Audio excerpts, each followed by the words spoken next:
Just raise your arms. Can you hear me? Thank you. Lieutenant General Mistry, Commandant, National Defence Academy. Lieutenant General Nayan, General Officer Commanding in Chief, Southern Command. Deputy Commandant of NDA, General Officers, Officers, distinguished guests, members of staff and faculty at NDA, dear cadets, proud parents who are witnessing this from online, members of the media, ladies and gentlemen. It is indeed a great honor for me to be here to review the passing out parade of the 140th NDA course. At the very outset, I extend my heartiest congratulations to all cadets passing out from the portals of this illustrious academy today. I was extremely impressed with the impeccable turnout and smart drill today.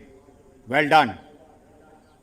Ladies and gentlemen, a big round of applause to the cadets and the drill sabs who made this possible.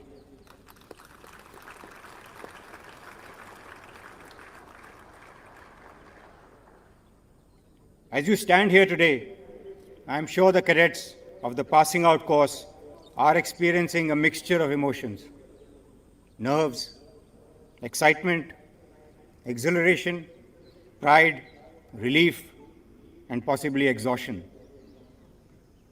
It is probably exactly the same feeling I experienced on a hot summer day in 1979 when I stood on this very parade ground for my course POP.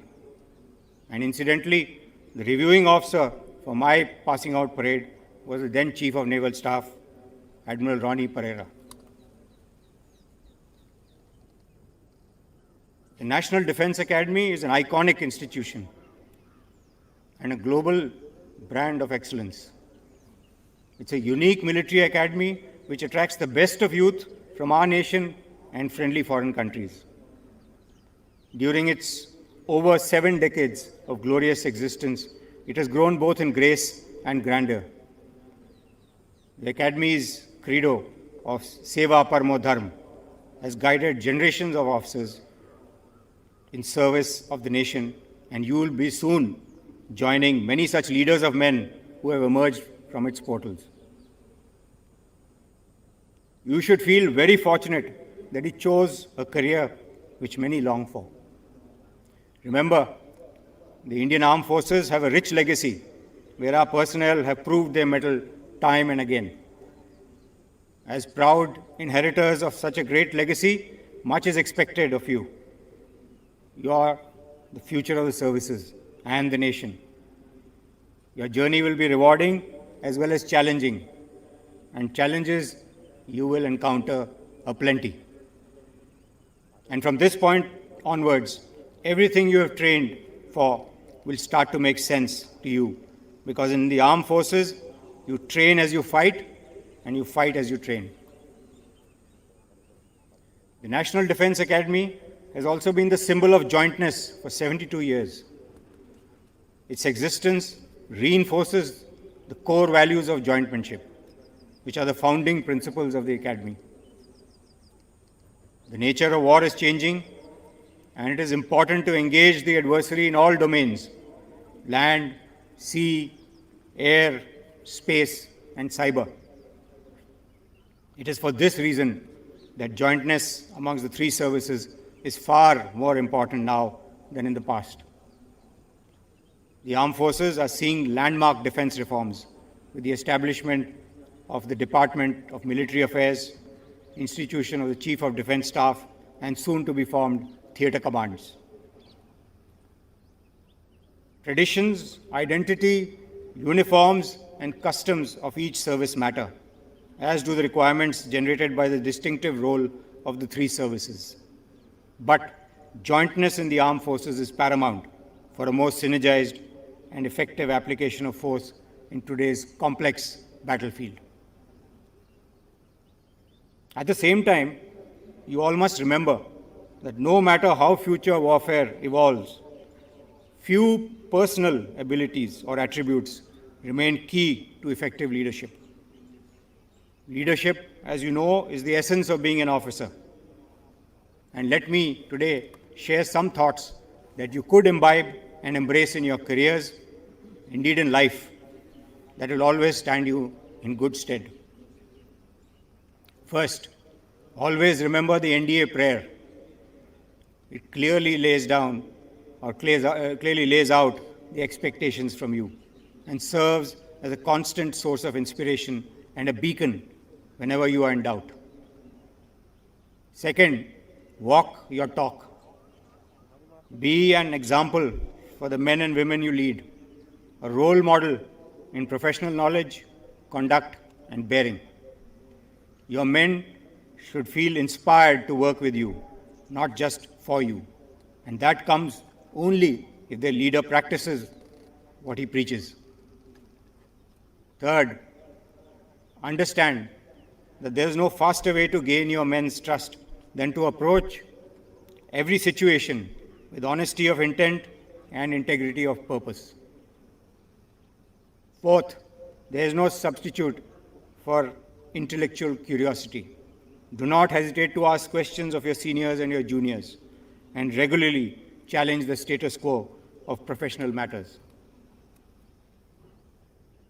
To my mind, the role of an officer can be encapsulated in taking complete ownership of two basic responsibilities: looking after men and looking after material.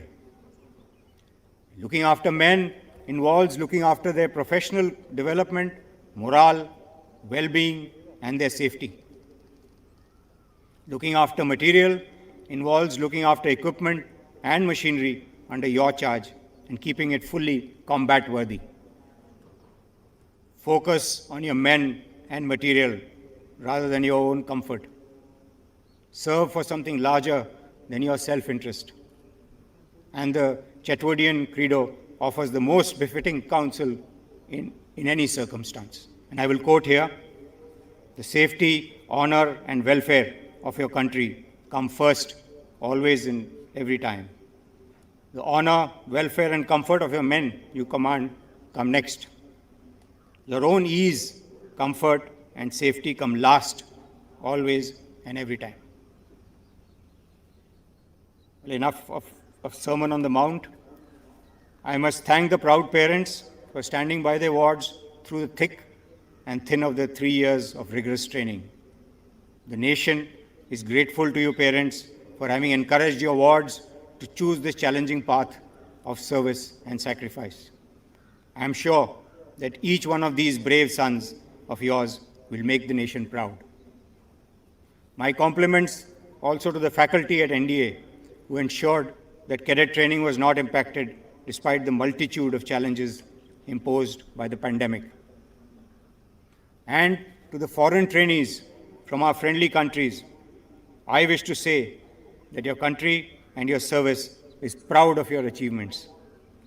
Once you leave the portals of this prestigious academy, always cherish the bonds of friendship that you built here. The training that has been imparted to you here will also serve to strengthen the relationship between our countries. Few moments from now, you will take one final step across the quarterdeck, and it would conclude your transformation, as we say, from a boy to a man. But this is merely the beginning of a challenging yet immensely satisfying journey.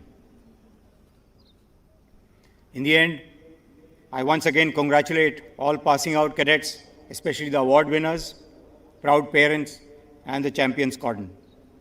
I am sure that NDA has made you cadets equal to any task, and you will make our alma mater proud always and every time. Thank you. Jai Hind.